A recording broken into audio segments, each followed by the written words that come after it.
Howdy, howdy. We are live on another Friday night. We have a very fun Tex-Trek show for all of y'all. This week, we sit down with the IDW Publishing editor, Heather Antos, who is the senior editor on all these Star Trek comic books coming out right now. Yeah, And this is a cool thing, and I feel like there's kind of a buzz going on with the Star Trek comics that I haven't seen in a few years.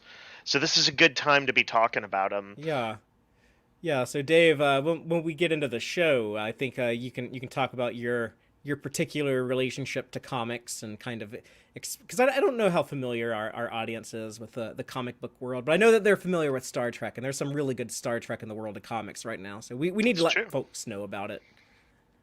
Right on. So You know what, Father? When we do, I have to give just like the very briefest of histories of Trek comics, but we'll get to it in a sec.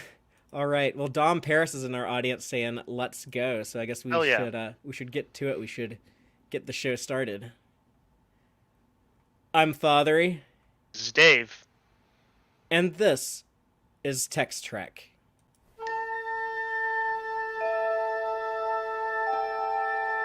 Engage.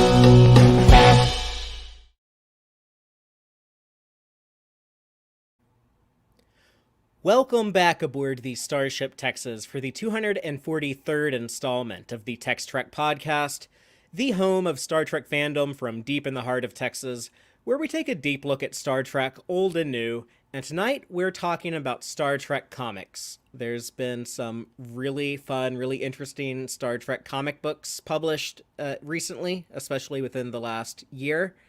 And I sat down with the IDW Publishing editor, Heather Antos, to talk about these Star Trek comics.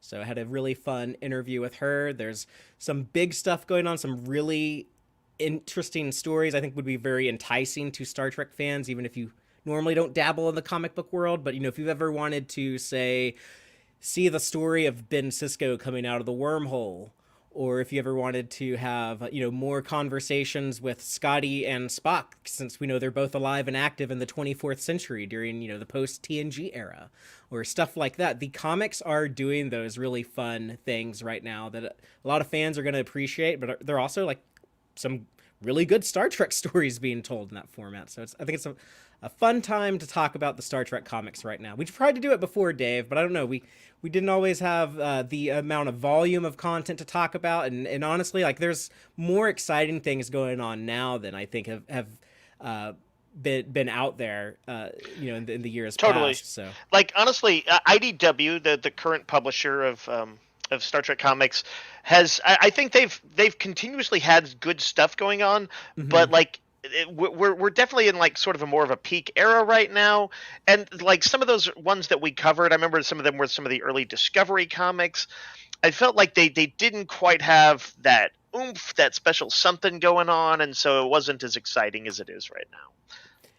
Yeah, and it's something that Heather talks about in the interview is that before, it was always just kind of like a series of mini series as here and there, and they weren't doing a lot of the things that the comics could offer, like having shared continuity between different series, which is something Star Trek actually has a history of doing, and comics have a history doing. So why would you not do it there? So Right, right. stuff like that.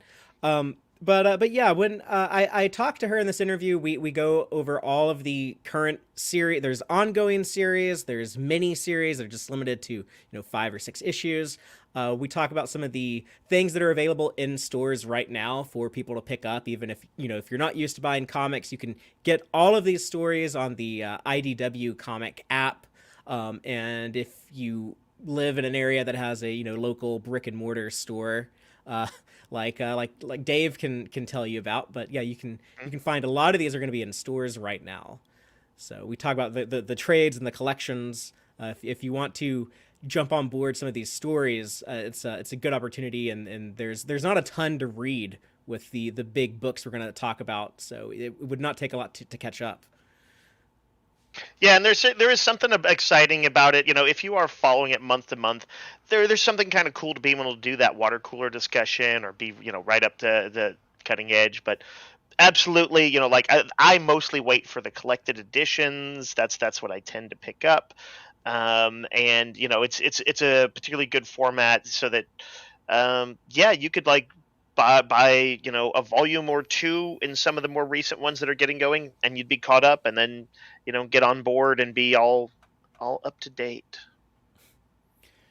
Yeah, so whenever folks hear in this interview me and Heather talk about things like the trades or the collections that are available now, like those, you can go to a store like Rogues Gallery Comics and Games in Round Rock, Hey. Texas, where you might see Dave. Yeah, you should do that. In fact, Uh, and I just as a quick point of clarification, we may talk about this in a minute more, Fathery, but a lot of terms are used almost interchangeably. You can use the more nuanced versions, but graphic novel, trade paperback, collected edition, really all the same thing for our purposes. Roughly about 6 issues worth of comics usually gets collected in these. Sometimes they do an original one that doesn't. It's not a reprint, but yeah, most of the ones that come out, and just about everything gets collected now, will come Mhm. out in that format. And yeah, they'll call it a trade paperback or a trade, just using it's bookstore terminology that's been Or around for hardcover ages. if you want to be fancy, like That's true. the Star Trek, the flagship book that we're going to talk about, their main book, their main ongoing book, which is it's been a really cool story so far that I've been reading. But yeah, the first hardcover collecting the first story arc is about to come out in stores in just a few weeks. I think sometime in July. So If you uh, get a hardcover, it's usually a mark that there has been some good buzz. Sometimes not everybody gets one, and they don't always spring for it. They know it's a slightly more prestigious format, and so it indicates strong confidence. Yeah, so I'm gonna go ahead and hit play on this interview in just a second, but I do want to ask people, while you're listening to this, if you are curious about the story that is told in the comics, and I'm talking mainly about the main ongoing book, which does star Ben Sisko. It's set in a really cool time. It's we talk about it in here, but it's right after the end of Voyager, but right before Star Trek Nemesis takes place. So you kind of have everyone's hanging out in the Alpha Quadrant. Data didn't blow up on the Enterprise E yet, so all the TNG people are hanging out in Enterprise E. Voyager people are back in the Alpha Quadrant. DS9 is still there. Cisco's in the wormhole, but issue 1 literally like opens with him coming out of the wormhole. So it's like everyone is there, everyone's available. You have all kinds of cool people show up, and you get like these interesting combinations of characters. Like I was never expecting like to really enjoy a scene between Dr. Crusher and Captain Cisco and see like, oh wow, they have like this thing in common. And but I read it and I'm so glad that I did. So I appreciate having the comics to tell these stories that as great as so many of the TV shows are, and as much TV shows as we're getting. I doubt we were ever going to see like Gates McFadden and Avery Brooks share a screen together. It just is not going to happen. But the comics don't have those types of limitations. So And Father, you were on this before I was on that series, because some of the stuff I'd been avoiding because I was still wrapping up watching Deep Space Nine, and I didn't mm-hmm. want to spoil anything. But you were the one who told me, they're like, oh man, this is like the first scene with Cisco. It's like it's really important that they kind of did something right with that one, and they seems like well, I know they came through. Now I've read some of it anyway. And the my co-manager at the store, Randy Lander, Rogues Gallery, he's been crowing about this. He is actually watching Deep Space Nine right now, and he did get a few things spoiled by this and Picard. It's not, fair game, 20 plus years, but he has remained undiminished in his hype for it. And he is a casual Trek fan, more casual than me, more casual than many. So the fact that it pulled him in is saying something too. Yeah, and that's something that Heather talks about in this interview, was talking about making comics not just for, the dedicated Star Trek fans, because I'm gonna, read their stuff and check it out regardless. But they wanted to tell stories that would bring in other people, like, the more casual fans, like Randy, for example. And Hmm. I think it's a good title to push to people who, if you really like comics but kind of only dabble with Star Trek, it's a good one to read. Likewise, if you are really into Star Trek, I think you're going to have a lot of fun with this title. Even if comics normally aren't your thing, this is a good one to kind of start on or kind of revisit comics through. So, if this is all stuff that I feel really good about and really passionate about, and I just love talking about Star Trek. I love talking about comics. So if anyone in the audience does want to hear more about this stuff, if you want us to talk about these stories, give you, our reactions to them, kind of like what we do with the TV shows. If people want something similar to that, but with the comics, please let me know, because I would, if there is an audience for that, I'd love to do that. I think you're on mute, Dave.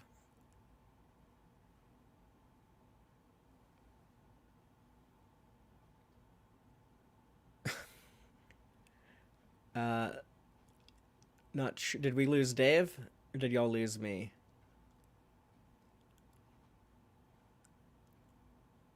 I think you just lost me, Father. That's Oh, all. okay. I'm back. Well, Anyway, how I about was just I was just going to mention that people can sometimes casually chat with us about these things also on Discord. That's all. yes, yeah, in the Discord server. Which, speaking of that, I do need to remind people that the Discord servers open to anyone. We have a lot of fun conversations there. So after this interview, if you want to learn more about Star Trek comics, hit me up over there in the Discord. And last thing before I hit play on this interview, but huge thank you and shout out to our patrons over on Patreon. Starfleet, Sohel, Cake is Eternal, Crazy Dutchie, Joanne Robertson, John Dog, Geek Filter, Earl Grey Trekkie, Quarks Bar, Benjinium, Stephanie Durantas, Matthew Averett, and our anonymous supporters. To celebrate, we're going to be doing our monthly watch party on June 17th. We're watching the Deep Space Nine two-parter episodes Improbable Cause and Cause and Effect. That's season 3 two-parter that had the Tal Shiar and Obsidian Order team up to go attack the Dominion. Garrick and Odo have a lot of cool screen time and an interesting story together, and it's all in a celebration of one of our patrons, Benjinium, his birthday. So if you want to take part in our monthly watch parties, you can sign up on the Patreon as little as $2 a month. That'll get you into all of them. And if you can afford to be more generous, we have additional perks at some higher tiers as well. But $2 a month gets you into the monthly watch parties. And right now, I'm done with all of my spiel and will present IDW Senior Editor Heather Antos. Hi, I am so happy today to be joined by our guest, Heather Antos from IDW Publishing. Heather, thank you so much for taking the time out of your busy schedule to be here and talk about some Star Trek comics with us today. Yeah, happy to do it.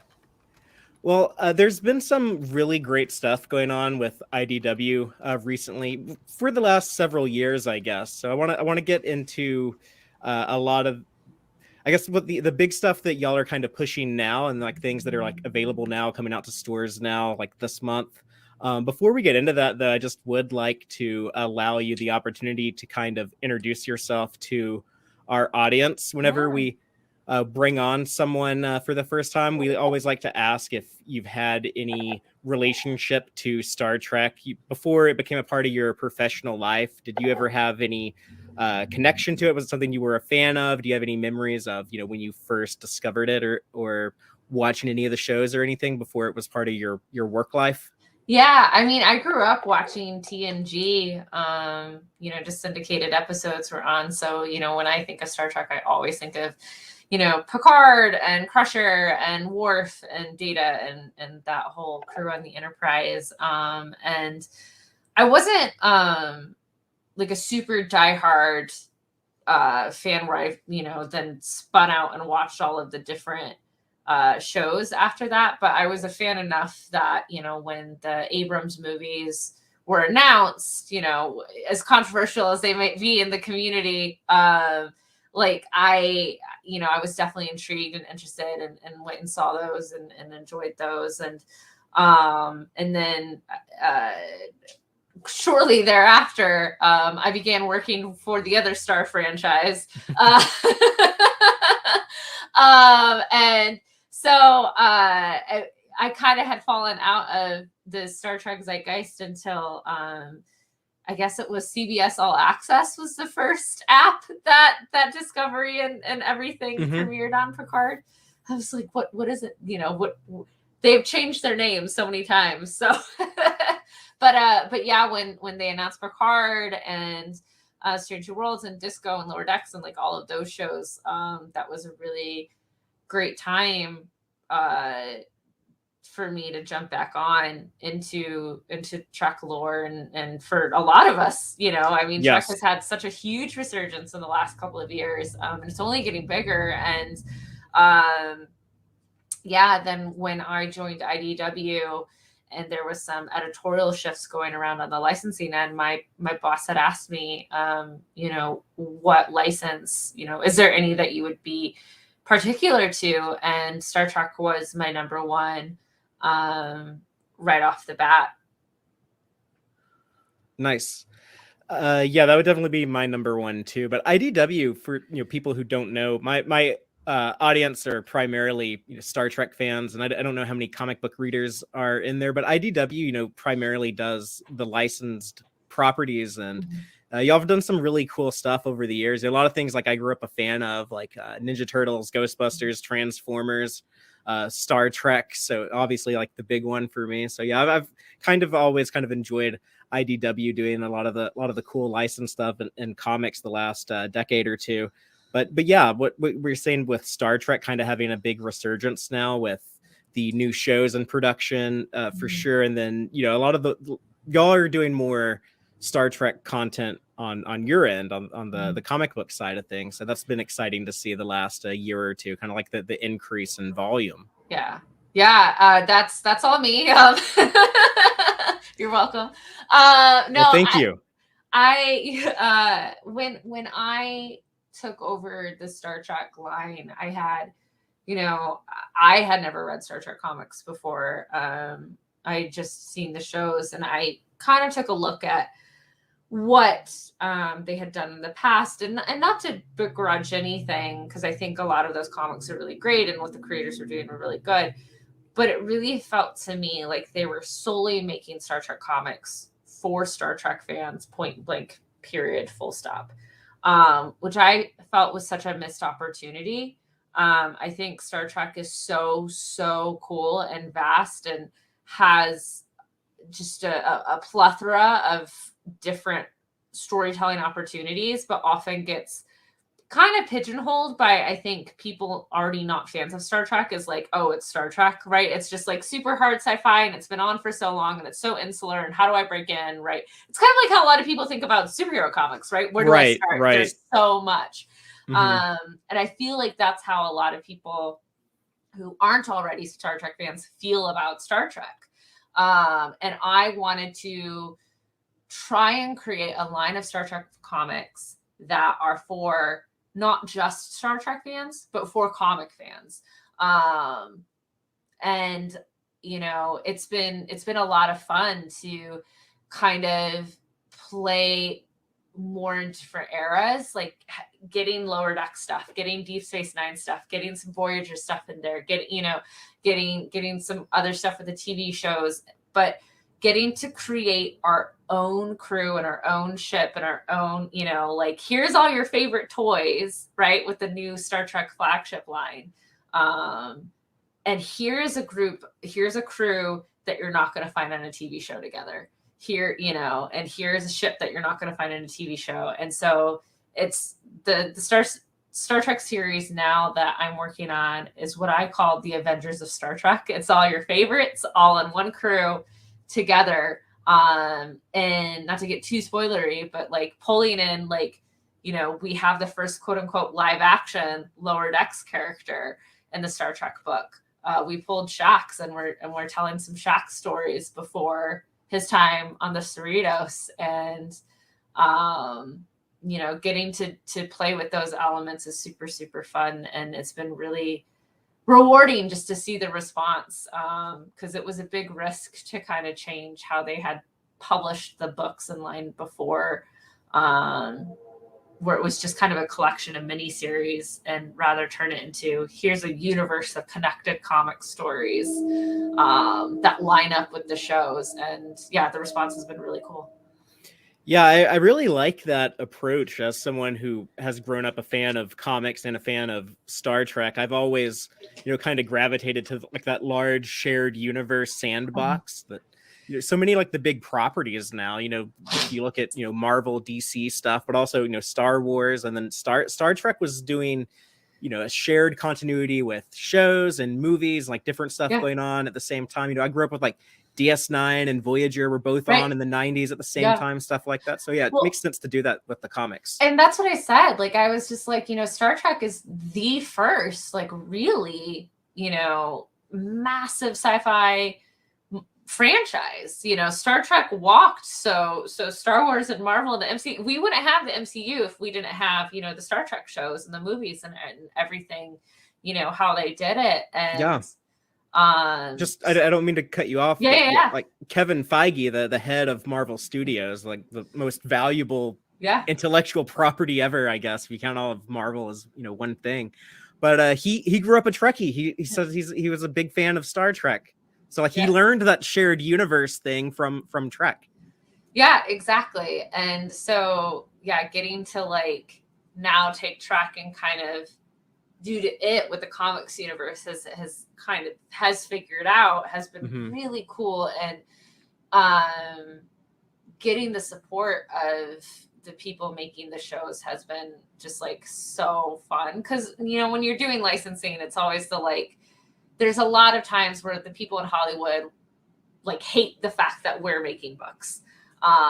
They would rather there be no extended content out there at all, because they want to feel like they have full control. And that's not been the case with Star Trek. Like Mike McMahon, who, created Lower Decks, is like the biggest supporter of the Lower Decks comics. Like, he's so loud about it on Twitter. And like, he, anytime we have a question or need assets or need to know what's happening in like the next season for reasons X, Y, Z, like he's always like, he responds so fast to every email. I'm like, aren't you making a show? Like, but he is like such a huge supporter of the comics. Terry Metalis, who just did, Picard season 3, he reached out and made sure I had assets to, the whole season 3 to make sure the comics aligned properly. And it's so nice and refreshing to have like that sort of synergy and collaboration on the studio side of comics, because let me tell you, that does not happen with other franchises at all. I know the people that you're talking about. Just, I'm not going to name names. Just, looking at your resume of who you worked with, I know exactly who you're talking about, because I've heard the same thing from other people. So I'm glad to hear that the Star Trek creatives are getting along and collaborating with what y'all are doing. That's really cool to hear. Yeah, no, it's been. It's so funny, because when I took on the license, I was warned Star Trek is hard. They're really hard. They're really picky. Like they say no to a lot. It's really difficult. You're gonna have to fight a lot. And coming from the other franchise, I'm used to having to fight my battles to get what I want done. And like, Star Trek's such a walk in the park. I've not been told no once, and I don't know. I just don't know. I don't know where any of that came from. I don't, I'm sure there's a difference too, just of my experience and knowing how to have these conversations with licensors and how to, show that they can trust what we're doing. But like, it's truly been such a collaborative process, and we're taking so many risks with the comics. I mean, we just not announced, but it's coming out, Day of Blood, right? Which is the first your big event, right? It's the first ever, unprecedented in all 57 years of Star Trek comics publishing. There's never been a crossover event. They've never done one. And we're doing one. And we're not just doing a crossover event. It's called Day of Blood. We have a cover with Kalas holding a decapitated Klingon's head on it. Like, you know, that's not what people think of when they think of Star Trek, right? And it's so great to have that support from Paramount of like, this is how we pull in new fans, this is how we pull in new readers, while still staying true to Star Trek's goals and, you know, morals and character traits, and the creative teams we have too could not be bigger fans of Star Trek. Jackson, Colin, Chris, Angel, Ramon, you know, everyone across all the miniseries are just like the biggest Star Trek fans, that it makes my job super easy. Because, you know, when it's people who love the franchise just as much as you do and just as much as the readers do, then, you know, you can trust that it's all done with a lot of care. And I think it shows. It does definitely show in the final product. I just a couple of weeks ago started reading the flagship Star Trek series that I want to get into more detail in a moment with, but the beauty of that title to me is so many of the small little character beats that show up in there. Like, oh, I never thought of Dr. Crusher and Ben Sisko having this one thing in common, but they do. And it's, you know, like those types of revelations is like, you know, it clearly comes from people that are familiar and passionate with Star Trek and with the shows. I also want to ask you more about kind of your day-to-day job as editor, as far as on the Star Trek side, the relationship with Paramount and stuff like that. But right before I get into that, just as a comic book nerd, I have to ask, like, how did you really like get into comics? Like, what was kind of your relationship with comics before I was asking about like your relationship with Star Trek? But was it something, were you like a big reader? Was it something like you kind of always knew you wanted to work with, or was it something you kind of discovered later, maybe as an adult? What's that story? Yeah, so my mom would always say I made my own comics before I knew what comics were. I've always like drawn and written my own stories my whole life. Like that's just always, you know, I've always been a big fan of visual storytelling. I grew up in a really small town in the Midwest where like we didn't really have a local comic shop. But my siblings and I would fight over the comic section of the Sunday newspaper every week. I grew up watching, you know, the Adam West Batman show and, you know, Spider-Man and animated Batman series. Like I grew up surrounded by comics lore, right? And would then write and draw my own fan fiction stories of just like regular television shows, you know, like not even the superhero stuff. But it wasn't until I was in college that two things kind of happened at the same time. One was I took an American literature course, and in it, the professor had a section on graphic novels and comics, and we read like Sandman and Hellblazer and like some of the classic Vertigo stuff. And I really, really, really got into that. Like Sandman in particular, just kind of like blew my mind of like layered visual storytelling, you know, and how you can do circular callbacks and just all this really cool stuff that Sandman to this day still gets the same praise for.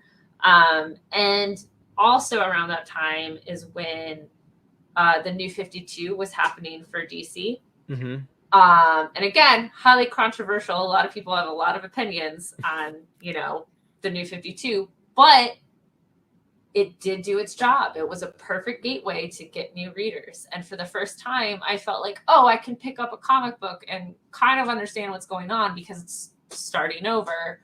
And I really got into Batman at that time. It was Court of Owls, right? Scott Snyder was just getting his shot at it. I was reading The Flash, and around that time, the new Green Lantern movie had just been announced. And as any, you know, 19-year-old girl, Ryan Reynolds, the superhero, I'm here for it. Let me learn about this Green Lantern character. So I picked up a couple collections that the Jeff Johns stuff. Well, I picked up Secret Origin and Emerald Dawn. So one of them was Jeff Johns, and the other, I can't remember who wrote the other one. But those are the two that the movie was supposed to be based on. Mm-hmm. So I read them all, fell in love with them, absolutely became obsessed with Green Lantern. And then I saw that movie, and just like from the opening scene, I was that nerd in the audience who was like, well, actually, they should have done this, that, you know, like I was in so with the rest of the nerds in that film. So, and from there, I was just all comics all the time. Cool. Yeah, that's exciting. Like my audience is pretty familiar with my passion for Star Trek. That's always been kind of like my number one love. But my secondary love is just comics as a whole. I grew up like a big Marvel DC guy, and I love just like the art form of sequential art storytelling. I think there's something like very like primal about like that was the kind of the first stories before we had oral language to tell stories. We were drawing stuff on cave walls. Well, I mean, hieroglyphics, right? It's literally pictures. It's literally pictures to tell stories, and yeah, that's really cool. Yeah, and I know for a lot of people that don't have that early foundational exposure to comics, there is an intimidation factor, and it is hard to break into. But I think with the licensed stuff, you know, there's typically less stuff out there. There's, you know, less stuff out there that's going to be relevant, you know, currently in continuity or whatever. So, you know, if you're not like a big comic reader, but you want, say, more Star Trek in your life, I think the Star Trek comics are a great place to explore, you know, new Star Trek content. I would agree, especially, you know, one of the things I'm trying to do is making sure we're not just telling stories within a single era of Star Trek. You know, like for instance, right now we have out the flagship, which kind of fills that space between Voyager and Nemesis. It has a mix of TNG, DS9, and Voyager characters, kind of all in it. Its sister series Defiant, which is the underbelly, you know, Dirty Dozen-esque Star Trek of the same era. We have a Strange New Worlds book. We have a Deep Space Nine book. We have a Lower Decks book. You know, like we have the motion picture era book out right now, of all things. Right. So, you know, I say if there is a particular character or show or era of Star Trek that you really love, and you know you want to see more content of those characters, like pick up one of those books. And then if you're like, wow, I really like this, you know, you can either pick up other Star Trek, or I always say, like, figure out the writer or artist that was on that book that you loved, and then just see what else they're doing.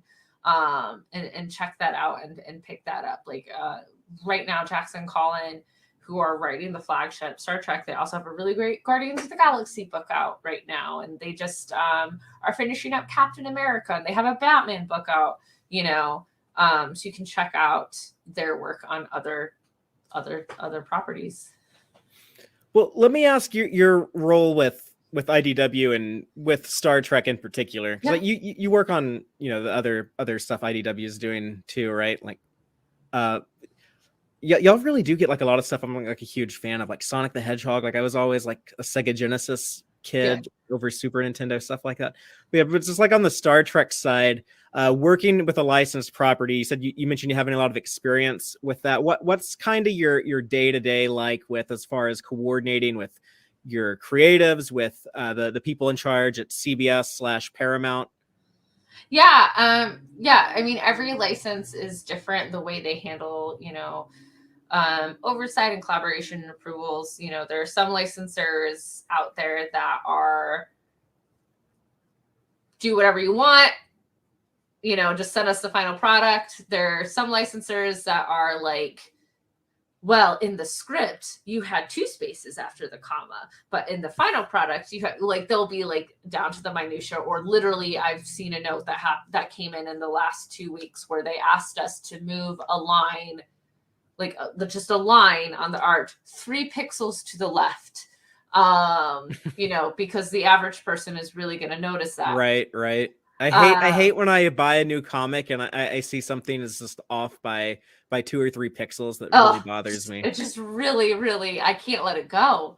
Yeah, I mean, Halo, when there was Halo Comics, they were infamous for taking artists' work, blowing it up, and comparing it to the model sheets, and like literally taking a ruler and measuring. There's some like terrible horror stories about those comics. Wow. Luckily, Paramount is not like that.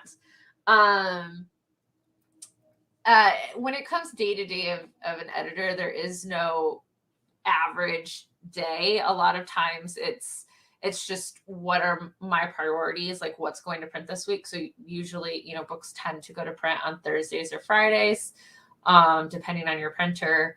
And so, you know, it's priorities, what goes to print this week. You know, I need to focus on that. And then, you know, the next deadlines that come down the line. So it's, you know, checking my email, seeing what art came in.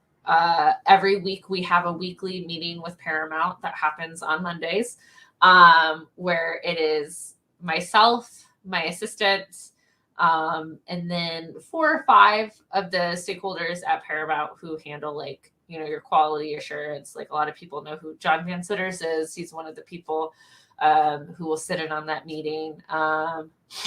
And we literally go through every single piece of art that has come in the week before. And so that's every single cover or cover sketch or your final colors or inks, for all the various titles. So there are some weeks where there's a lot to review in there. And we just go through, and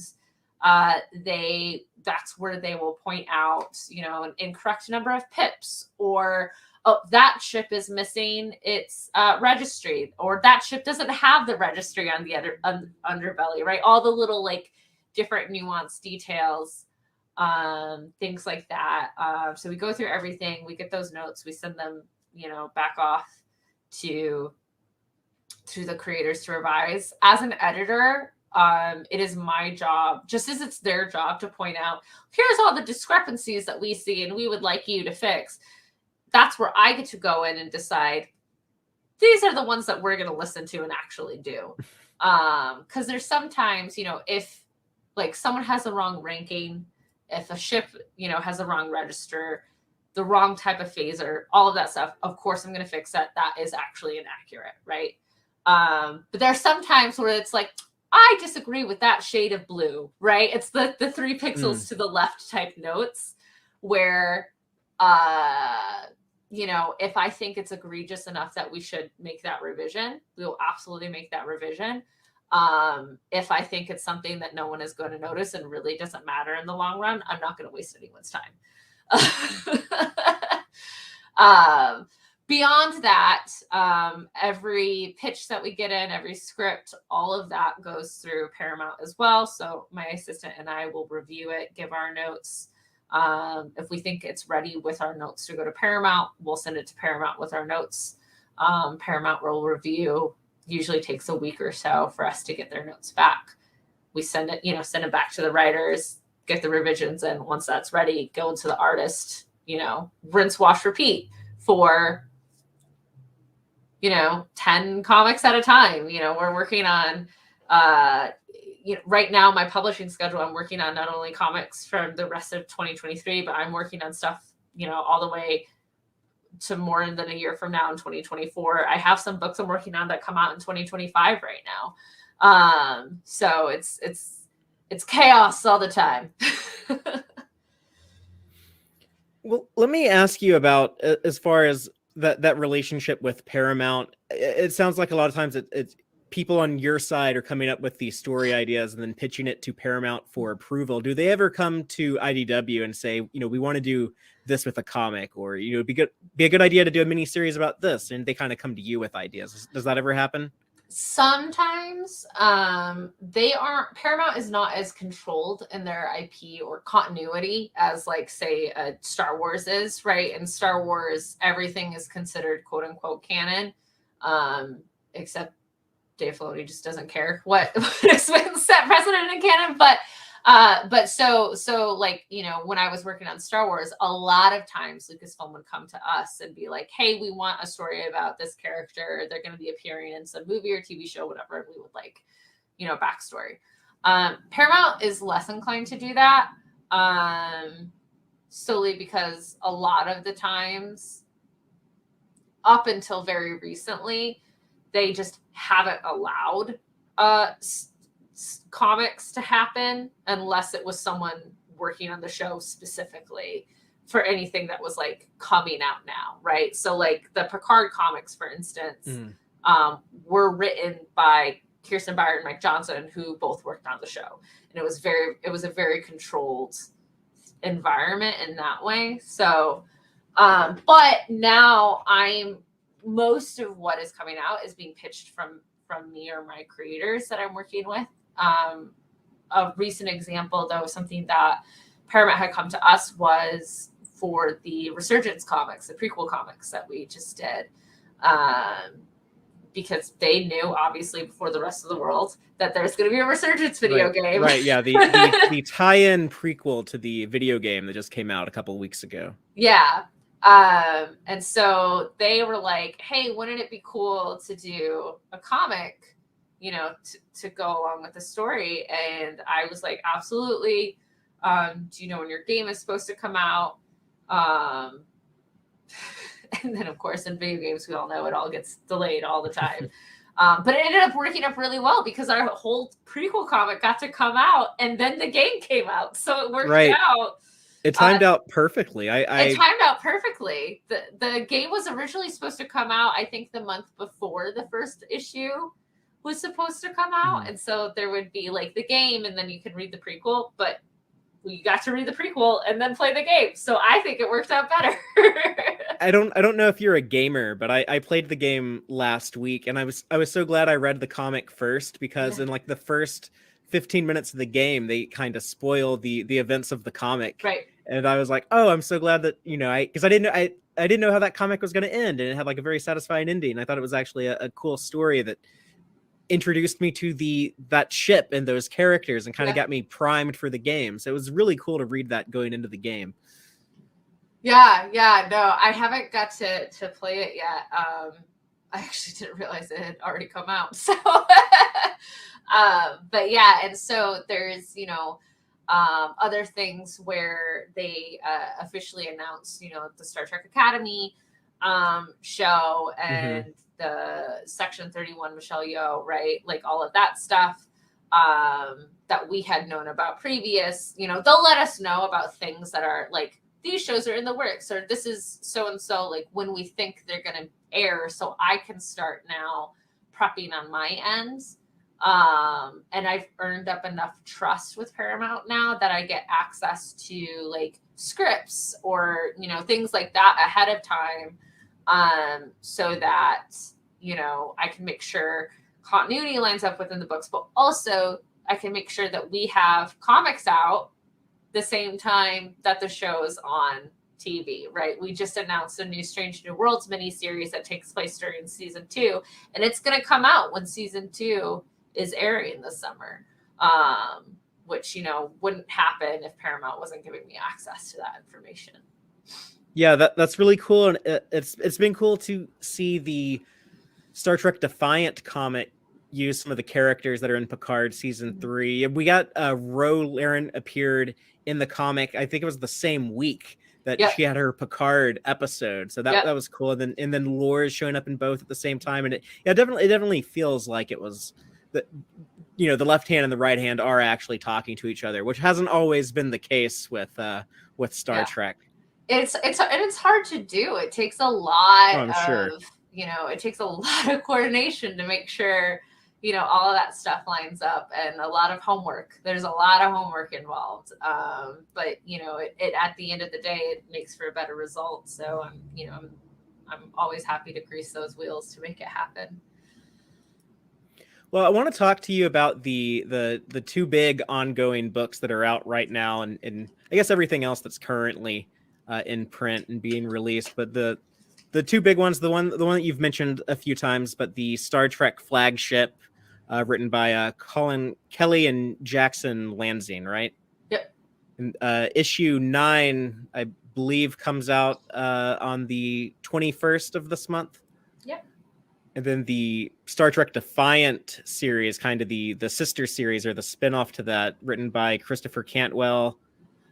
And issue 5 is coming out on July 5th. So what's the deal with like these two books, and why should Star Trek viewers who watch the shows, why should they be checking these out? I mean, your first two, if you know nothing else of these books, the two takeaways are Benjamin Sisko is back from the Bajoran wormhole. They spit him out and sent him on a mission that only he can do. And you get to see Worf captain the Defiant. If I know nothing else, I think those two are reason enough to pick up these books, right? But yeah, so the Bajorans sent Benjamin Sisko back because a mysterious force is out there basically committing genocide across the galaxy. We've got our own God Killer. It's a very comic booky idea, but I love that. Yeah, it's as comic book as you can get. But so Sisko's back, and in the first issue, he goes to Picard and he's like, "Hey man, I need a ship. What do you got?" And he puts together his own crew consisting of Beverly Crusher, Data, Scotty, who's not on this cover here, and Tom Harris. And then there's 3 new members, 2 of which you see here that are new. There's Talir, who is in the blue on the left, and Lily Sato, who is in the yellow in the back there, the Andorian. And then we also have another crew member in communications, Dashini, who doesn't really appear much in the first arc, but she has turned out to be one of my favorite characters in the second arc, and she gets some really cool badass moments in the upcoming crossover. And in issue 2 of Star Trek, this spoilery, but we see Sisko recruit Worf to join the crew, and Worf does up until issue 5 of the series, where we see him spin out into his own book, Defiant, for reasons that I will not say here. You have to read it, but it's a good reason, though. It's a good reason, but Worf and Sisko do not see eye to eye on some things. It's dramatic sparks. I love it. Yes. And so Worf takes a natural route and commandeers, steals the Defiant with the help of Spock, Lore, Ruler, and B'Elanna. And this is our kind of people who don't have the greatest reputation with Starfleet looking for some redemption. And then Spock. Because why not? You have to have one straight shooter among all the bad apples, among all the bad kids, right? You do, but one of my favorite things about Spock is if you really want to, you can logic your way into anything you want, right? Mm-hmm. And he almost does that to a certain extent. And we see that, like, is it logical, or is it just Spock logic? Is it just what Spock wants, because it's something that he wants to make happen? And as we go further in the book, Spock makes some choices that I don't know if I would say are logical or not, but it's certainly Spock logic. So we're building up to this giant crossover where both crews have to work together if they want to defeat this God Killer once and for all. And so we get to see there's this really cool spread, and it's probably going to be teased in the next week for Day of Blood #1, where you get to see Spock and Scotty face to face for the first time since, their days on the Enterprise. You get to see Data and Lore back together, and Data realize his brother's out there walking around. You get to see Tom and B'Elanna have some words about who did you leave Muriel with? And all sorts of fun stuff before things get a little bit bloody. And there is a character that is killed in Day of Blood. Oh no. Yeah, so you'll have to read the event to find out more. Oh, now I'm wondering who it could be. But yeah, you talked about your Star Trek. The main book is kind of your Star Trek Avengers, or like the fan favorites from a bunch of different shows working together. I think the Defiant book, that's maybe like more like say Suicide Squad or A little bit. Thunderbolts, kind of Yeah. like the more anti-hero types. Yeah, they're not gonna play by Federation rules, basically. And we see that we're working right now, actually, behind the scenes, we're working on the second arc of Defiant, which takes place after Day of Blood. And we see, not to spoil too much, but the Federation take advantage that there's a crew of people out there that aren't playing by Federation rules that they can use. Interesting. Yeah. That's very like Suicide Squad type story. Yeah, I like that. And the idea like doing like this big crossover. I know like a lot of like the comic book readership out there, they might be fatigued sometimes. It's kind of like the huge massive things that like Marvel and DC will do all the time. But like this is just like 2 books. That's not that it's not going to be like that big of a strain to keep up with this big event that you're building up to. That and it's 2 books that you're already reading already, right? It's not like it's going to be, because this happened to me before I even worked at Marvel, right? I'm reading, all I read was Deadpool at Marvel. Like Deadpool was the only book I read. And then you would get like, I think it was like Original Sin or one of the other crossovers where all of a sudden there's an issue of Deadpool that makes no sense, right? And it's because I'm not reading the event. And like, if you're already reading Star Trek, you're already following the story anyway. If you're already reading Defiant, you're already following the story anyway, and there's not a million spin-offs and one-shots and minis, right? Like it's exciting. We've never done one before. Yeah, no, that is really exciting. I want the shows to become a little bit more comic booky and kind of like build up to some big like crossover between the shows. I know that they're putting some of the Lower Decks people on Strange New Worlds this season and stuff like that, but I think the things that the comics can do like a lot more casually, it would be harder to get in live action. Like you were just saying, having a face-to-face meeting of Scotty and Spock, unfortunately we'll never be able to get that with the original actors in live action ever again, but there's no reason why the comics can't do that. So that's another cool advantage that y'all have. Yeah, and we're really, really trying to, take advantage of that. And I'm trying to do a lot with, like, for instance, we have a motion picture era book happening right now, right? And who are 2 characters that are in that? Spock and Scotty. Well, there's something that happens in that motion picture book that does tie into the event. It's not a crucial Easter egg. It's not important. You're not going to miss a story, But if you know, then it's, but if you'll you're see reading it. Yeah. all of it, it's a nice nod. It's a nice thing to be able to go like, oh, I see where, I see where they're going with that. And like Deep Space Nine, Dog of War, we got to talk about that book. I haven't read any of it yet. Okay. But just looking at the covers, it looks like I want to read it. It's like everyone on DS9 gets like a dog that kind of looks like them. It's like it's the craziest idea, but like when you see the comic, like Quark with a corgi, or like Cisco has a pit bull, I guess. Dax Jadzia gets the Dalmatian because like spots and everything. I don't know. It's a funny idea, but yeah. It's tell me about this book because it just looks kind of bonkers. So this, what you have up right now is a wonderful connecting variant by Andy Price. It's not the main covers. It was just I think it was Vanity Fair a couple years ago, or someone else did a photo series of a photographer that did owners that look like their dogs.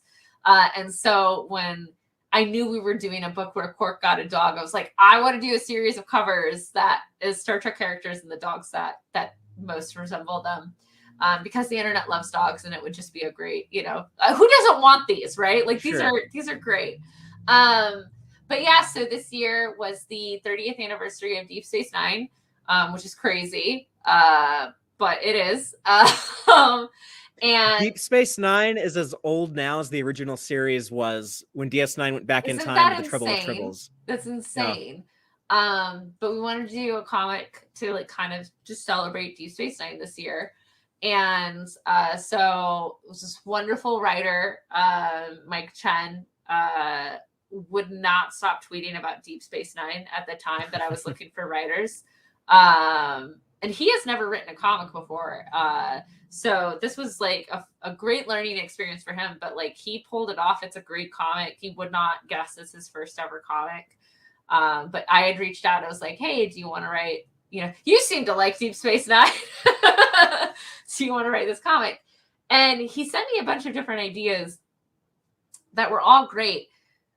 But one was Quark gets a dog. And I was like, we don't need anything else. Like, I need to know more about this. This is just super fun and weird and different.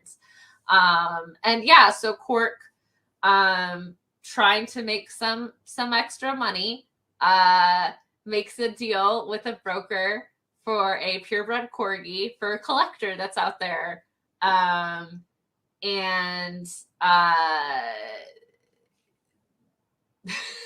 Chaos ensues. Odo is not thrilled. Along with the corgi, Quark also got some collateral of a Borg device. So he just has a Borg device that's just chilling on Deep Space Nine. And because of that, the Federation gets involved, and basically it turns more noisy than I think Quark wanted for the secret deal he was trying to run aboard Deep Space Nine. But yeah, it's super fun. I think it takes place. God, I'm gonna confuse this with another book I'm doing right now. I think it takes place during season 6. I think that's right. I think that's what I've read. I think it takes place during season 6. I have another book right now that I think also takes place during like season 6 of TNG. I don't know. There's so much Star Trek, guys. But yeah, it's just a fun 5-issue miniseries. The final issue comes out next month. Yeah, I think issue 4 is coming out July 5th. Okay, yeah. So you have 2 to go. But yeah, it's just a lot of fun to get to, play with this crew. And Morn loves dogs. We learned Morn loves dogs so much. Huh. Okay, cool. I can see that. Yeah. I can also kind of see him as a cat guy, but if people do prefer cats, y'all did a whole comic issue about the cat on Discovery, Grudge, not from Grudge's perspective. I know. Yeah. Now I want a crossover where it's Latinum and Grudge. That's my next goal. Oh, so that's the name of Quark's dog is Latinum. Latinum, yeah. Okay, I like that. Yeah. What else would a Ferengi name their pet? Of course. Seriously, yep. Yeah, little laddie. So that one's still coming out, and then the other miniseries currently being released is the motion picture one you mentioned, Star Trek: The Motion Picture Echoes, actually written by Mark Guggenheim, who I know him from a ton of like Marvel, DC comics that he's done.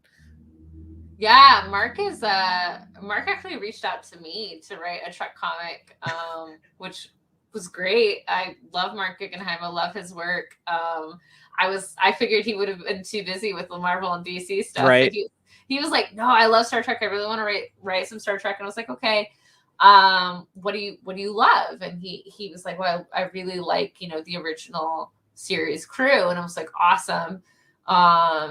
And then he's like, can I do something in the motion picture era? And I'm just like, okay, that's going to be a tougher sell, but like, let's do it. Let's see. And he pitched me this story that we get to see play with some alternate realities meeting our own. And I don't want to spoil too much because only the first issue is out.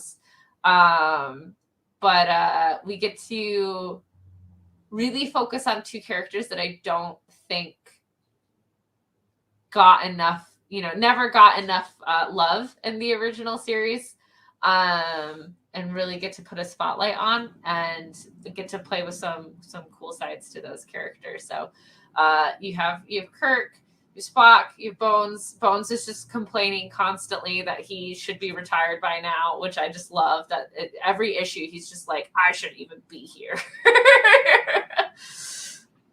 I mean, I have days where I feel like I should just be retired by now, but yeah, that's such an interesting idea. And yeah, when I first heard about this comic, I just assumed like, oh, I guess Mark Guggenheim really likes the motion picture era and really wanted to tell a story there. But okay, cool. Like, I know a lot of people do really dig that aesthetic, and it was a movie that didn't get much love until I think recent years. I think people have kind of like rediscovered it and reevaluated it. And I think there actually is an appetite in the Star Trek fandom for more content like with that style, with that motion picture visual style. So I do know people, as kind of a weird idea as this is, I do know people that will eat this up totally. Well, it's not loved by the masses, but the people that do love it, like, love it. Which I think is great. I can't get over. I was telling our people at Paramount literally this week, I was like, I love this story. It's so much fun. I cannot wait to be done with it, solely because the uniforms are both at the same time the most complex uniforms to like remember this rank stripe and this stripe here and this badge and like yada yada yada, but also they just look like pajamas. They're just so boring. It's bizarre. There's just a bizarre design. Both the most simple and most complex Starfleet uniforms at this. Yeah, like the division colors don't make sense compared to anything else. None of it makes sense. It's just, I feel so bad for the artist because it's just constantly a nightmare of like, okay, you did this rank stripe, but you forgot that one, and you forgot the weird belt thing that goes on the front, but actually isn't a belt. But yeah. Well, the people listening to the podcast won't be able to see this, but for the YouTube audience, we're actually looking at a variant cover for one of the issues of Star Trek: The Motion Picture Echoes. This was drawn by my friend and frequent co-host on the show, Aaron Harvey, who's been doing a lot of Star Trek comics for IDW for several. You were talking about like being a fan of Green Lantern. It's a weird story. I didn't really know Aaron until a couple years ago. We kind of just met online talking about Star Trek stuff when he was doing his animated series book. But not that long ago, I was cleaning my room and I found like the stack of old books. It's like, here's a variant cover of the Star Trek Green Lantern crossover that Aaron drew that I bought like years ago before I'd ever spoken to him. Just funny to come across that. But yeah, I like that. He's getting to do work with all these new Star Trek comics that are coming out, and there's a lot of stuff that people can find in stores now that are being collected and like trades and hardcovers and stuff. I don't know if there's any of that's come out recently that you want to remind people is available, is out there. Yeah, so recent collections that just dropped this week, we have Picard Stargazer, which was a prequel comic that features Picard in 7 of 9, leading into Picard season 3. The Star Wars Mirror War collection just dropped, which has the Star Trek Mirror War. You said Star Wars. Oh, whoops! Sorry. There's too many wars. There's too many Star things. I also have like a giant wall in front of me that has Star Wars art. So I'm just staring at Darth Vader. The Star Trek Mirror Wars. Although I would watch a Star Wars Mirror Wars. That would be, what would like a mirror universe of the Star Wars universe be like? That'd be like Han Solo has like the evil Spock goatee. Like, I don't know. That would be brilliant. Well, I want if you ever read the Infinities comics where Darth Vader is good and so he's in a white suit, it's my favorite thing. Oh yeah, so it's kind of like a Star Wars like what if Darth Vader turned good. Yeah, no, they're some of my favorite comics. They're so bizarre.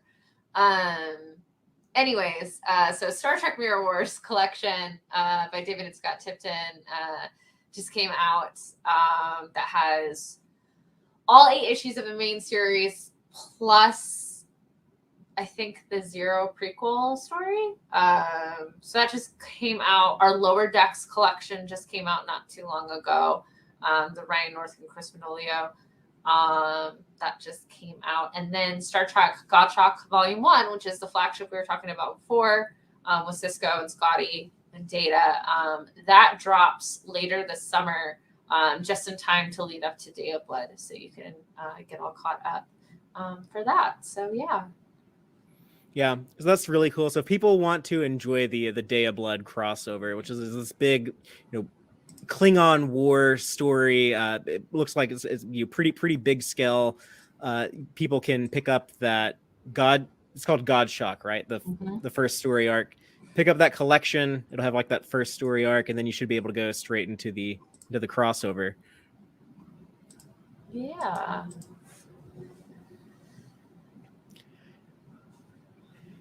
And as someone who is just such a big Star Trek nerd and comic book nerd, and just like I hate to be like that dude who is kind of like a stickler for like continuity and everything, but it is very refreshing to see like a kind of a Star Trek shared universe in comic book form now, where like you were saying, like there are things that reference each other. I got a kick out of in the flagship book when they bring back the Theseus from the year 5 comics that came out recently. Yeah. And so I'm looking forward to seeing like more of that and like where that stuff goes. I think it's a good time if you haven't been reading like Star Trek comics. This is a great time, probably like the best time, and I don't know, in my lifetime, out of like this whole like IDW era. I think it's the best time to kind of jump on board right now. Thank you so much. Yeah, no, it's really exciting. And, not to humble brag, but I will. We just got nominated for 2 Eisners this year, which is huge. Like licensed comics never get nominated for the Eisners. And for those who are listening who are like, what the heck are Eisners? It's like the Oscars of comics, right? It's the Oscars of comics. And Star Trek 400, which was a celebration of IDW's 400th ever Star Trek comic, got nominated for best one shot, and the Star Trek flagship got nominated for best new series. So it's just really it's really humbling to, because we work so hard on this stuff behind the scenes, and working on licensed, shared universe with Hollywood properties can be just grueling and really hard. And, the internet can be very mean and cruel. And so to get like that pat on the back of, the quote unquote people who matter, like, saying like, hey, we recognize what you're doing and it's good, and we want to nominate you for this award, like whether we win or not, it's really nice. It's really great validation. So officially they're saying it's the best Star Trek comics that there have been. So definitely check them out. Yeah, that's really crazy. Yeah, none of the like the DC and Marvel, so when they had the license like the 80s and 90s, yeah, they were never getting no Eisner nominations, not that I heard about anyways. So. Yeah.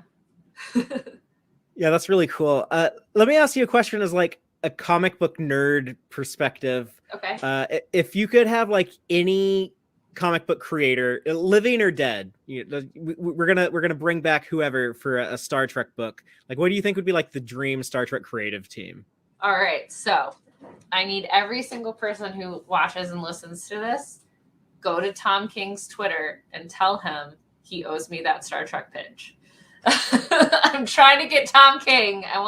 Tom King is a huge Trek fan, and I want him. Really? I didn't know that. Oh, yeah. And I mean, DC has him locked up on contract forever. I'm never going to be able to get Tom. But I need the people to tell Tom that we want it, because I have an idea for a Star Trek book that would be brilliant, and Tom would kill it, and I want him to write it. I could see him doing like Section 31 or like Tal Shiar, or something like intelligence agencies. That's given like his background and stuff. But yeah. Okay. So if Tom is your guy, if he's your writer, who's gonna draw this? I mean, Mitch. It has to be Mitch, right? Like I have to get a both or package deal. Package deal.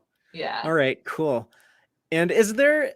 You said you just have like a story there. I'm sure you don't want to like tell us that all the details about that, but do you have like ideas, like the Star Trek comics have like never done, like, is there something you can tell us, like what's something that you would like to see the comics do that hasn't been done before? I can't tell you because I pitched it to Paramount and they said yes, so it's gonna happen. I do have a running list of ideas that some are like very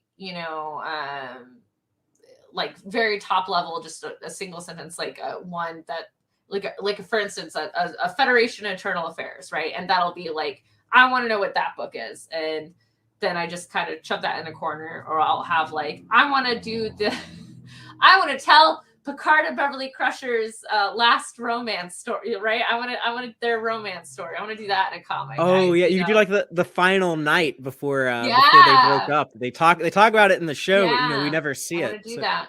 But I'll do like just do little one sentence, like high concept things. Because I I never want to tell a creator, this is the story, you have to write this, right? Like, that's not my job. That's not what I'm here for.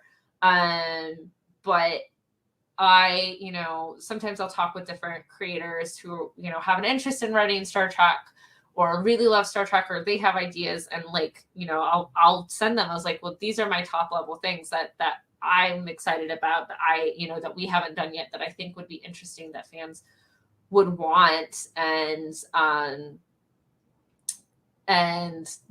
basically let people call dibs on things that they can pitch me. So, but there are some times that creators, like, there's a book that we're going to be announcing very soon that I never would have thought of. And I think it's a brilliant concept, that I was talking with the writer, and they had this idea and pitched to me. So I'm very excited about that too. But I can't tell you, because all my ideas they're just so good. No. But I want to make them comic books, so I can't spoil them. Well, that's exciting just to know that, there's more stuff in the oven. There's stuff being cooked up. So it sounds like there's still plenty of things to look forward. I'm sure y'all are gonna have like some announcements soon. San Diego's coming up. Mm-hmm. Do you get out to the conventions? Are you ever on like the con scene? Yeah, so this year I'm mostly only doing San Diego and New York because life is crazy, and I just bought a house, and that has consumed all of my free time. But yeah, I tend to do a lot of conventions, but I'll be at San Diego Comic-Con. We usually have a Star Trek panel. I hear this year we might have t-shirts. And Fun. We try and partner up with Paramount for some cool activations at the convention. So yep, I'll be there. So if you're at either San Diego Comic-Con or New York Comic-Con, and you see me, just shout my name really, really loud and like run like a crazy person. I'm sure it'll part all the people out of your way. Yeah, just a lot of crazy persons running around screaming Heather. Yep, exactly. That's what I want.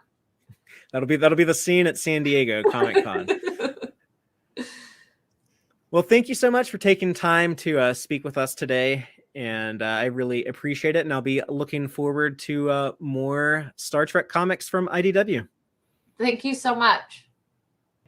And just want to let everyone know that this is going to be it for this week, but next week we will be back to sit down with another guest. We actually are going to have my friend Giraffe from Strange New Pod. A lot of y'all might know her. They do a weekly show like we do, but Giraffe is going to come hang out with Dave and I, and the three of us are going to talk about the top 3 things we want to see in Star Trek Strange New Worlds Season 2. So I think that's going to be a lot of fun. Those we've done that type of format before. It's always very revealing, find out what if you have to just come up with like the 3 things. You don't know if you're going to get them, but what are the 3 things you hope that you see in the new season? It's fun to do that, and then at the end of the season look back and see like, oh, who got what they asked for, whose wishes came true and whose didn't. I also really want to hear what people in the Tex-Trek audience want to see in Strange New Worlds Season 2. So if y'all could do me a favor and reply to my tweets, because I'm going to be tweeting asking about this, join the Tex-Trek Discord server and let us know there. Links in the description wherever you're watching or listening to this. And also you can comment on YouTube. You can hit me up through the email address, the Tex-Trek Facebook page, wherever. But yeah, let us know, sound off and let us know what you want to see in Strange New Worlds Season 2. And we might share some of those responses in the future in our subspace transmission section. But we're going to go ahead and call it a night for this week. But looking forward to getting back in the Strange New Worlds talk starting next week as we prepare for Season 2 starting June 15th. So until next time, as always, live long and prosper, y'all.